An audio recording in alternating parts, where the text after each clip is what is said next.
Mes bien chers frères, il est écrit que le sage ne se glorifie pas de sa sagesse, que le vaillant ne se glorifie pas de sa vaillance, que le riche ne se glorifie pas de sa richesse. Mais alors, me direz-vous, où est la vraie gloire, et en quoi l'homme est-il vraiment grand? Le prophète répond, celui qui veut se glorifier trouvera sa gloire s'il reconnaît et comprend que je suis le Seigneur. Voilà quelle est la noblesse de l'homme. Voilà quelle est sa gloire, voilà quelle est sa grandeur. Connaître vraiment ce qui est grand et s'y unir, et rechercher sa gloire dans la gloire de Dieu.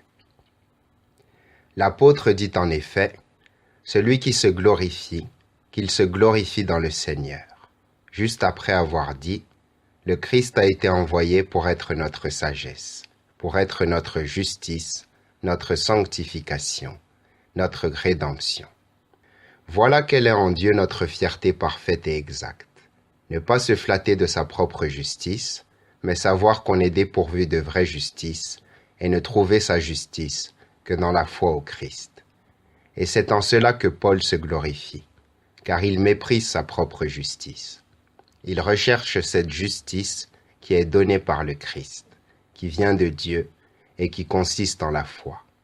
Pour connaître le Christ, éprouver la puissance de sa résurrection et communier aux souffrances de sa passion, en reproduisant sa mort, dans l'espoir de parvenir à ressusciter d'entre les morts. Alors, toute la prétention de l'orgueil s'écroule.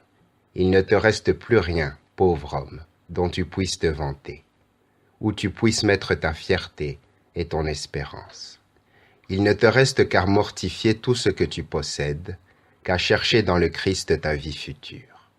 Nous l'avons par avance, nous y sommes déjà, puisque nous vivons entièrement par la grâce que Dieu nous donne. Et certes, c'est l'action de Dieu qui produit en nous la volonté et l'action, parce qu'il veut notre bien. En outre, Dieu nous révèle par son esprit sa sagesse qui a préparé notre gloire.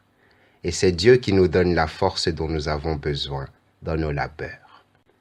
J'ai travaillé plus que tous, dit saint Paul. Non pas moi, mais la grâce de Dieu qui est avec moi. Dieu nous a délivrés de tout danger au-delà de toute espérance humaine. Nous avions reçu en nous-mêmes notre arrêt de mort, dit saint Paul. Ainsi, notre confiance ne pouvait plus se fonder sur nous-mêmes, mais sur Dieu qui ressuscite les morts. C'est lui qui nous a arrachés à une telle mort et nous en arrachera. En lui, nous avons mis notre espérance. Il nous en arrachera encore. Amen.